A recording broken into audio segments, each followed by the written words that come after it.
Ladies and gentlemen, we're in week 11. We're still positive. It's Zesty's best bets. We're back. I'm here with the betting public. We're going without Zesty this week. He has had some things come up, we'll just say, and he's unable to record with us this week, but he did gift us with his picks, and so we're going to be doing a little speed run through his picks with the betting public. Will be a little less analysis, but all the picks you need. Hopefully, enough analysis to get you through your weekend. We're starting with Tennessee, +6. They're on the road at Jacksonville. Betting public, where are you at on this game? Yeah, I stood away from this one, but I think the logic here is divisional game. Tough to win by more than a touchdown. Titans haven't looked very good the past couple of weeks. Will Levis may be regressing a bit, but overall, I think we're probably riding with the fact that there's familiarity here in the division, and the Jaguars did struggle really bad against the 49ers, so got to peg them for a victor, especially by a touchdown or more. So Yeah, I'm not putting any money on this game, full disclosure, so I'm going to move right on to the Niners, as you mentioned, because they're our next game. It looks like Zesty got them at 12 points, but the line has moved to Niners -13. And they are at home versus the Buccaneers. So to me, that's about right where it should be. 13 points seems like a good, enticing number because the fact that it moved from 12 to 13 doesn't surprise me. 12 is it's just even more enticing. The reason it was there is so it could move to 13, maybe even jump up to 13 and a half before the kickoff in a matter of hours here now as we record. Any other thoughts on that? no, I think it's spot on. It's reaction to the Jags getting their ass kicked last week, as we said. So 49ers, when they play like that, they can beat anybody by 2 scores. So it really just depends on how many times old Brock Purdy tries to do something that he shouldn't do, or the Buccaneers can maybe get loose on a couple of plays or get some penalties to help them out. Beyond that, it just seems like a 49ers victory here for sure. Yeah, it should definitely be a 49ers victory. Do they cover the 12-13? I'm going to hope not. I'm going to hope they lose outright, but I'm just not a Niners fan. Let's see, we're on to the Cardinals, and they're getting 6 points. They're on the road in Houston. Kyler Murray's back, looking good. But C.J. Stroud has continued to look better and better each week. Is that, which side are you on here? I'll ask you that much. Yeah, I'm on this as well. I think the Cardinals keep it a little closer than 6 points, so I think the cover is a likely spot here. I also took the over. I think both of these teams are going to be able to put up some points, so that's kind of where I stand at the moment. As you said, Murray's back.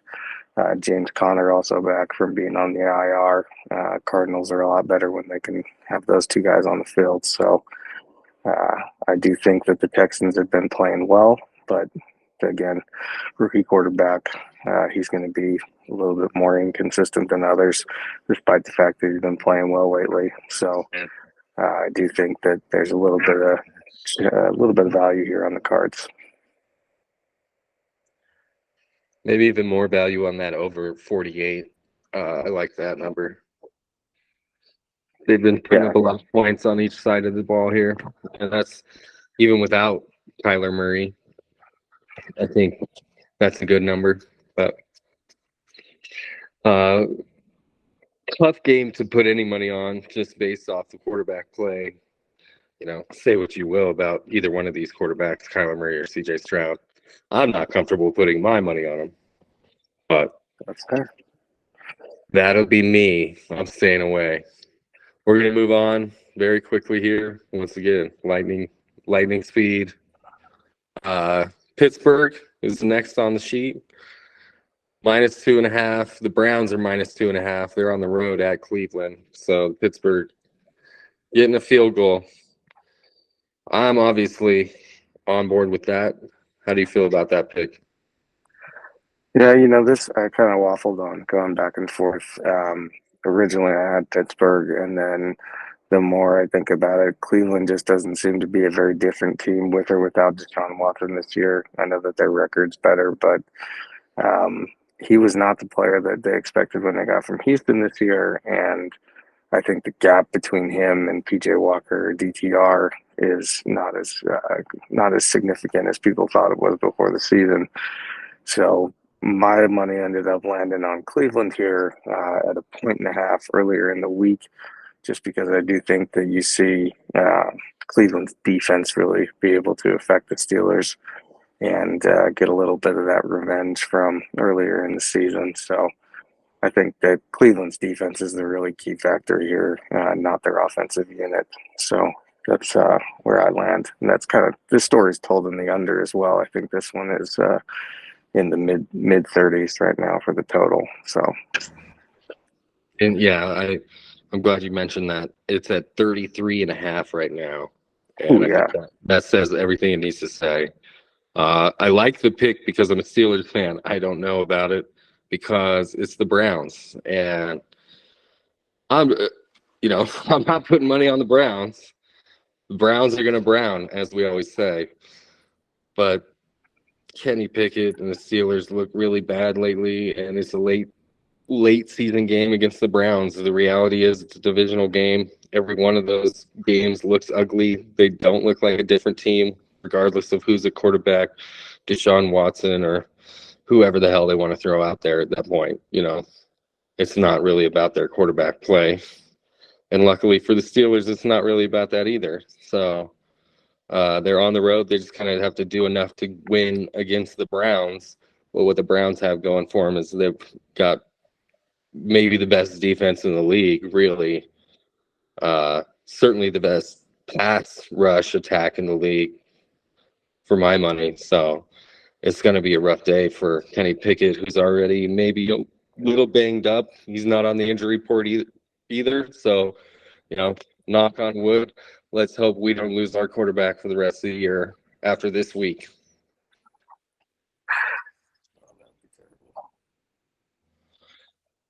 Moving down the list on the sheet. Looks like the last pick for Zesty this week will be Seattle +2.5. And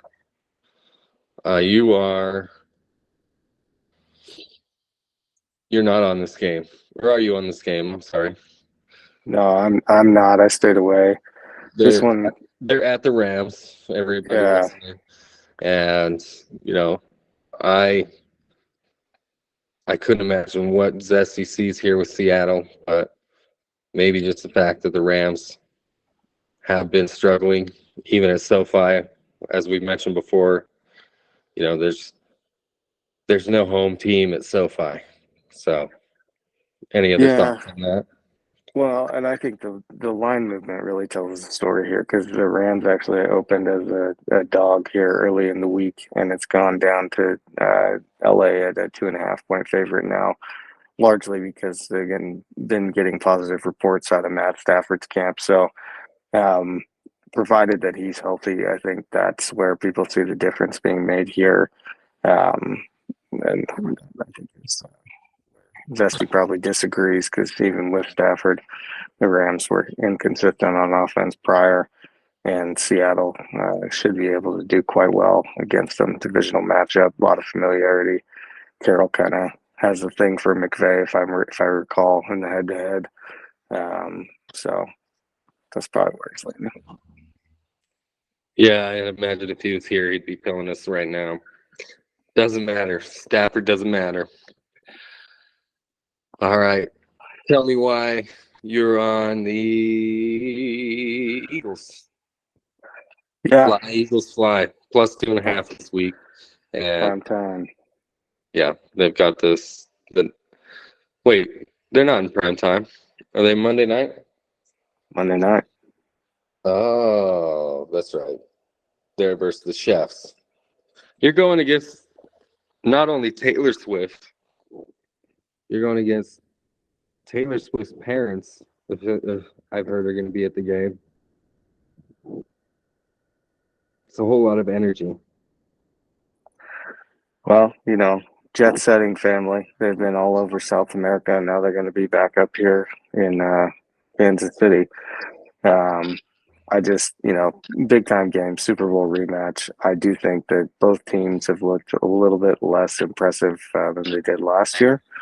The Eagles, though, I think can do the right things that disrupt Kansas City's rhythm and keep them from getting into the end zone repeatedly on defense from a pass rushing standpoint and being able to close down the middle of the field.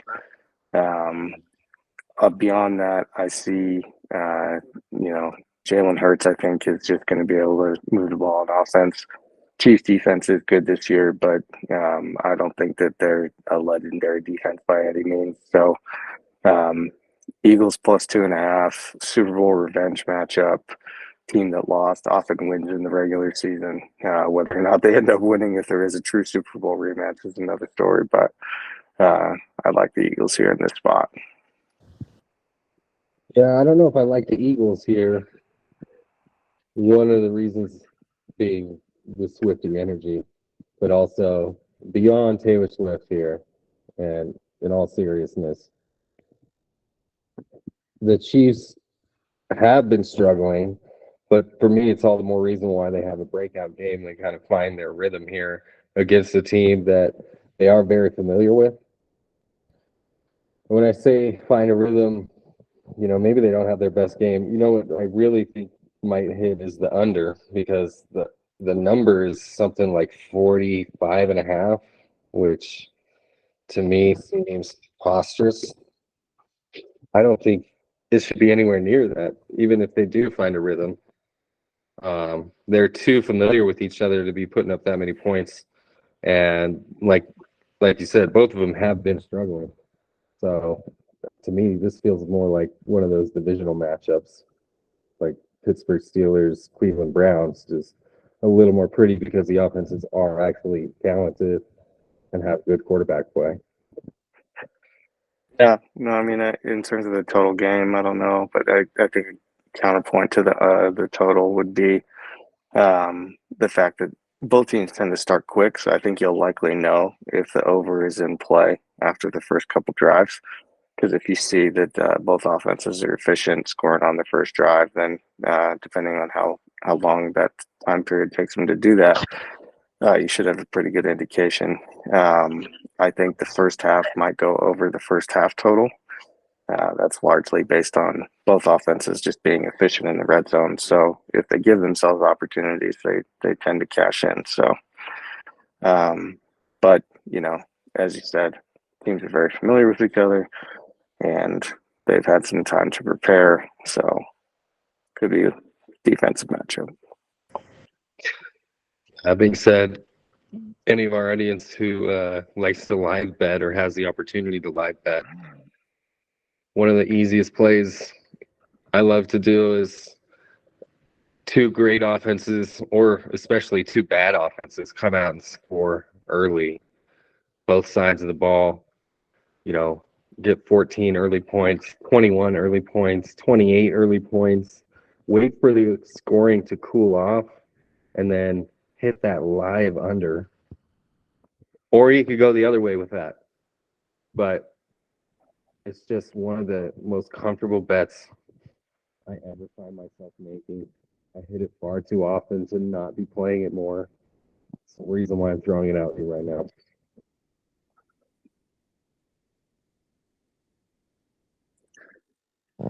Moving on to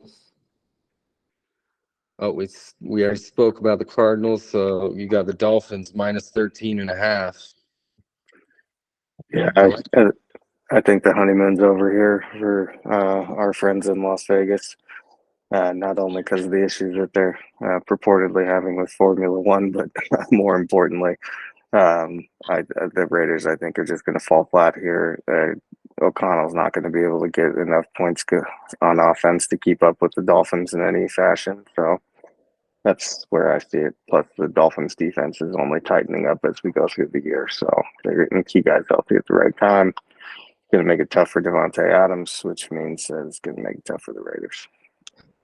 Yeah, I think the human factor is another thing to watch out for here, too. Just the nonchalant attitude of the cigar smokers going down to Miami this week.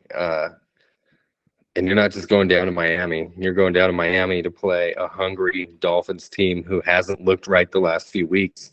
They're going to be back home in the sunshine, ready to set the field on fire. And what better team to do it against than the Raiders? That's how I feel about it. So I'm feeling great about this Dolphins pick. Might just hop on it right now or after we get off here. Join me. All righty. Chargers -3 and the over at 44. The Chargers are at Green Bay. So that game is the 11 a.m.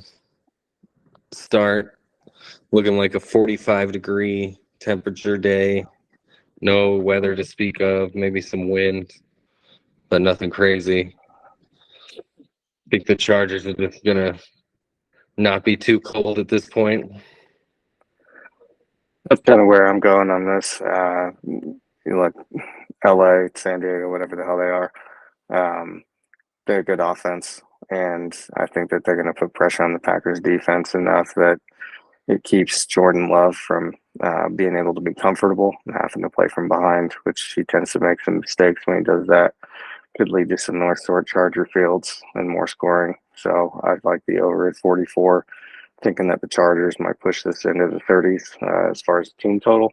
And then Green Bay doesn't have to do much against the Chargers defense, which honestly hasn't been super impressive throughout the year. So even with Love being a little inconsistent, I think that they can put up a few scores here, maybe a couple touchdowns, a couple field goals. And the Chargers, though, probably put up 4 or 5. So might be over the points. I think this may be a good one to fade. I just feel like the Packers at home, their defense, I would be looking for them to step up and show their worth, try and win this game.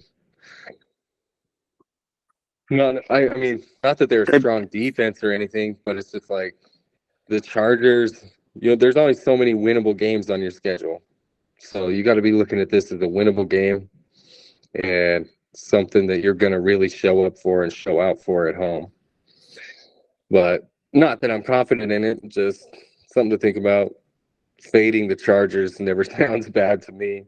Also, they're just one of those teams that I have little faith in. And you never know. They might leave Brandon Staley up in Green Bay after this one. But we shall see. Speaking of cold weather. And speaking of teams I have little faith in,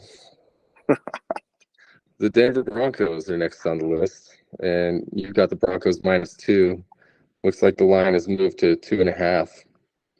Tell me why you like the Broncos. Yeah, I think been seeing improvements out of the Broncos lately. Unfortunately, we get to watch them far too often in our time zone. So they put them on TV and let everybody watch it here in the Mountain Time Zone. Nothing we can do there. But Sean Payton's got his group looking better. You're starting to get people talking about whether Russell Wilson might actually be good again, which is always a good thing for the Broncos. And Minnesota coming in, outdoor team or outdoor venue with potentially cold weather for an indoor team. And that historically has not gone well for Minnesota. Granted, that's been with Cousins as their quarterback, who tends to have pretty distinct home road splits. But at the same time, Josh Dobbs is a good backup quarterback. Not going to dispute that at all. But Minnesota, I think, just has too many problems on offense right now with Jefferson still out for this one. So keep an eye on that. If that changes, the line probably moves as well. But you won't find that out until before the game, I don't think. So I see Denver doing enough here, and two is or 2.5 is not too much delay as a home favorite, and I think that they pull it out. Yeah. Yeah, I mean, Dobbs, not a bad backup quarterback for sure, but unfortunately, he's starting this week. So there's that. Denver, I still don't know, but I'd probably lean Denver in this pick too. We'll move on. Move right through the sheet here. We're almost done, if you can believe it, ladies and gentlemen. We're going to go to Dallas minus 10.5. Is this a complete homer pick? Who are they even playing this week? Oh, okay. They've got Carolina in Carolina, but I was going to say 10.5 is a lot of points. I just don't know that it is against Carolina. I know Dallas is their line's getting inflated just based off of the fact that they had a good outing last week versus the Giants, but this is a very similar matchup. They should handle the Panthers the same way they did the Giants. Should not be close. 10.5 is kind of a gift. Might parlay this with the Dolphins. Yeah, I actually teased this down to 3.5 with a couple others on a teaser, but I just think that Dallas is going to do way too much here on offense. Carolina won't be able to keep up. Carolina's got one of their corners who still haven't been able to come back since week 1, so they're down a guy on the defensive backfield, and they have another one of their corners out for this game. So I think the concussion protocol. That's not good when you're facing a Dallas offense that has been throwing the ball and lighting it up lately. So I just think that Dallas is going to be able to put enough pressure on them in the secondary that Carolina won't be able to bring a good box. And Tony Pollard hasn't really been able to get started this year, but this seems like a great opportunity to run against some light boxes for him and hopefully get a little run game started in Dallas as well, maybe a couple scores since he hasn't been in the end zone much this year. It's been backup like Turpin or Rico Dowdle when they have had a rushing touchdown. So we shall see. But again, like you said, Dallas tends to blow people out when they win, and this seems like a win for them. So likely the 10.5 is a pretty easy point cover delay here, just like it was last week when it was 17. And you guys asked me, how could I lay that many points? And I said, Tommy fucking DeVito. And what do you know? Dallas put up about 50. So we'll see. I cried racism when you said that. But I just didn't have enough background information on Tommy DeVito, I suppose. Yep. Had nothing to do with the old Italian brother. He's a solid individual, I'm sure. I might be racist for thinking you racist or something like that.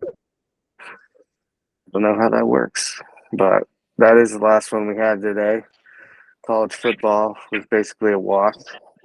Went 4-4, so didn't really have a whole lot of success there. Just made it a little bit more fun to watch the games.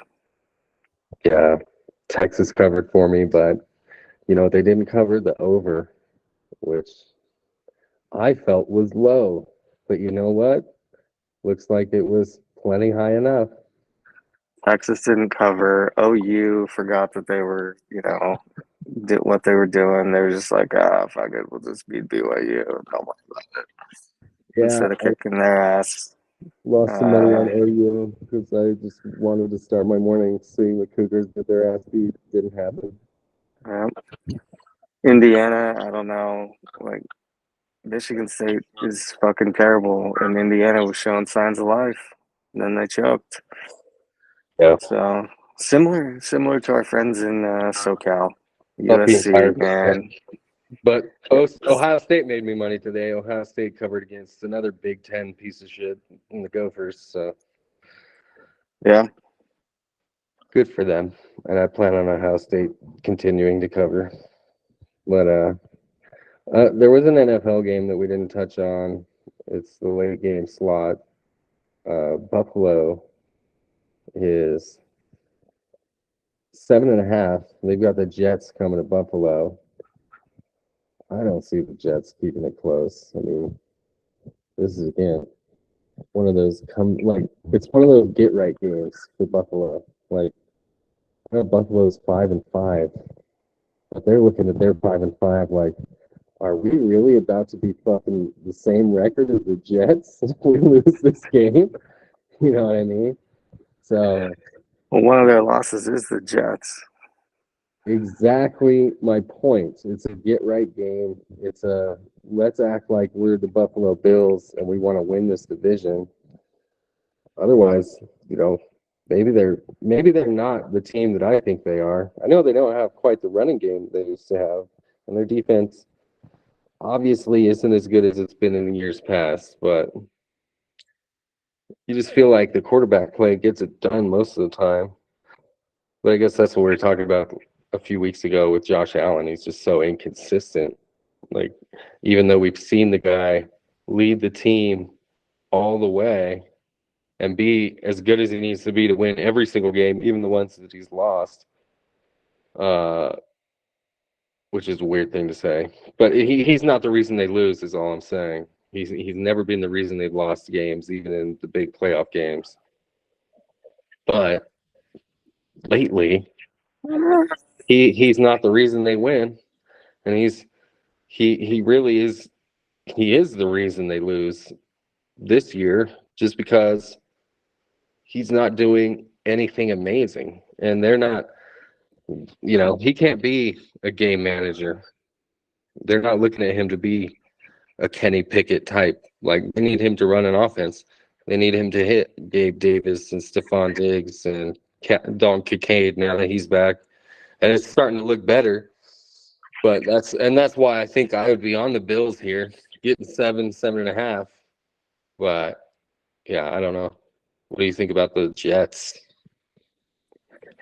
And look, if you're asking me to trust the Jets to score more than 14 points, I don't. I can't. So, provided that Buffalo can get their shit together on offense, then there's a chance here for sure.